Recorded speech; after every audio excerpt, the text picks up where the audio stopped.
Hello everyone, my name is Hao Wang. Today is December the 15th, 2025.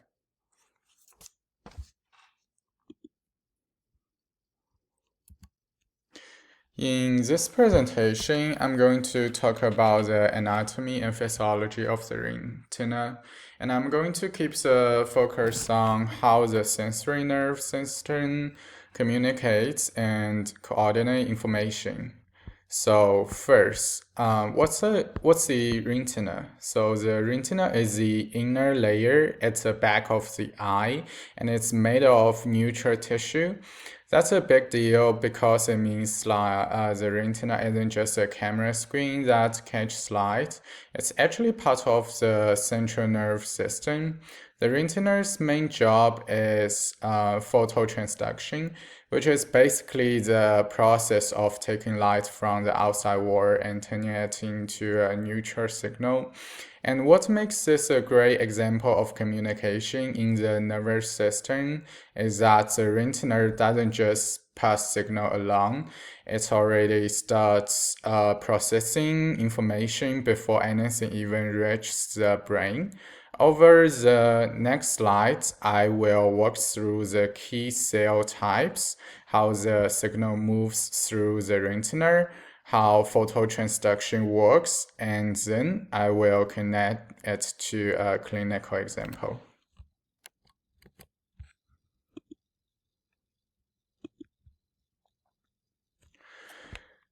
So to understand how the retina communicates, it helps to think of it as a layered circuit with different cell types that each play a specific role.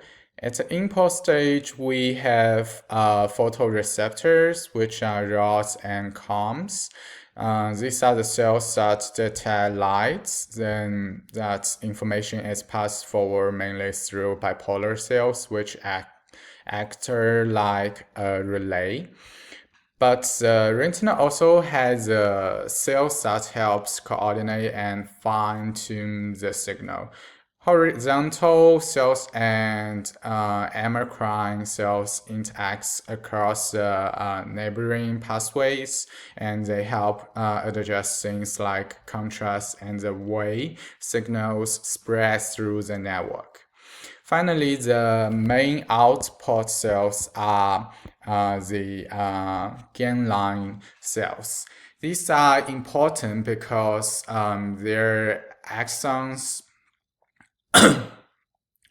bundle together and form the optical nerve, which is what carries the visual signals out of the eye towards the brain.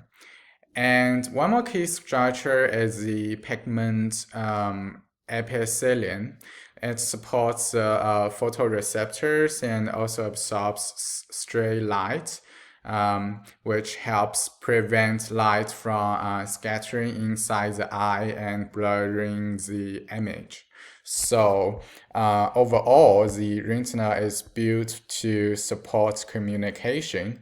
It takes input, relay it forward, modifies it, and then send out a final message. Now let's talk about the rods and cones because they shape what kind of information even enters the visual system in the first place. So rods are extremely sensitive to lights. That makes them great for vision in low light conditions like at night. But rods doesn't provide color vision and they are not built for sharp detail. Comps are relatively different. Comps needs more light to activate, but they give us color vision and higher accuracy, meaning sharp, detailed vision. A really important point here is the fovea. So the fovea is a small region in the retina that contains only cones and has a high rest density of cones.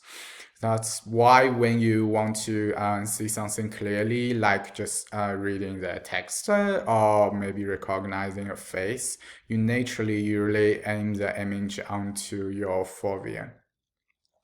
So here's the communication idea. So rods and cones are different sensory receptors, and the type of receptor determines what kind of message is being generated. The retina doesn't start with one signal, vision signal. It starts with different imports that nervous system then processes and coordinate. So this slide is a key sensory concept, phototransduction. This is where the retina converts light into a neutral signal. So when light hits the photopigments in rods and cones, it actually triggers changes inside the photoreceptors. The important outcome is that the photoreceptors membrane potential changes, and that leads to a change in neurotransmitter release at the synapse. A simple way to say it is light causes a photoreceptor to change how much glutamate they release onto bipolar cells. Specifically, in light, photoreceptors decrease glutamate releases. That matters because neurons communicate by changing electrical signal and synaptic chemical signals, not by passing light itself. So phototransduction is the moment where physical energy become biological information. And once that synaptic communication changes at a photoreceptor to bipolar connection, the rest of the retinal circuit can just carry the information forward and just refine it. So after photo transduction, the retina doesn't just forward the signal, it actually processes it through a circuit. So the basic pathway is photoreceptors to bipolar cells to ganglion cells, but what makes it powerful is the coordination happening in parallel. So horizontal cells and amacrine cells helps shape the signal. That actually helps the retina emphasize important differences like ages and contrast, and it's and it helps control how signals spread across neighboring regions. Another big concept is convergence. So in many parts of the retina, signals from many photoreceptors can converge onto fewer downstream neurons. Convergence affects what the output looks like. More convergence can increase sensitivity, which is useful in low light, but it can reduce actually detail. So less convergence supports higher resolution, which is important for sharp visions. And then ganglion cells are the final output stage. A key point is that ganglion cells generate actions, potentials. That's what you need for long distance communication. So once the signal reaches ganglion cells, it becomes a pattern of action potentials that can actually travel through the optic nerve to the brain.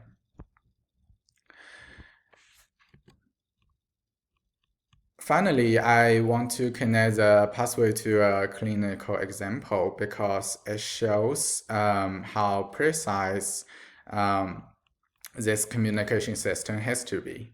So ganglion cell axons from the optical nerve, and the signal then travels towards the optic transom, which information from the two eyes is organized before continuing into the brain's visual pathways.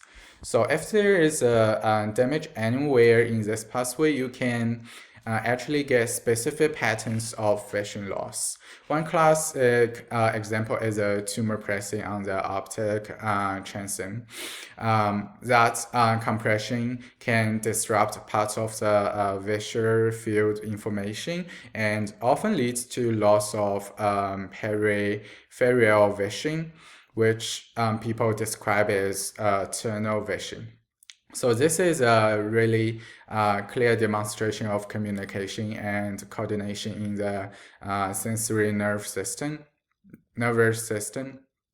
So the retina converts light into a neural signal processes and coordinates it through circuits and send it to the brain. When the signaling pathway is disrupted, the symptoms reflect exactly where the communication breaks down. And that's the main takeaway. Vision depends on organized neural communication from the retina all the way to the brain. Thanks.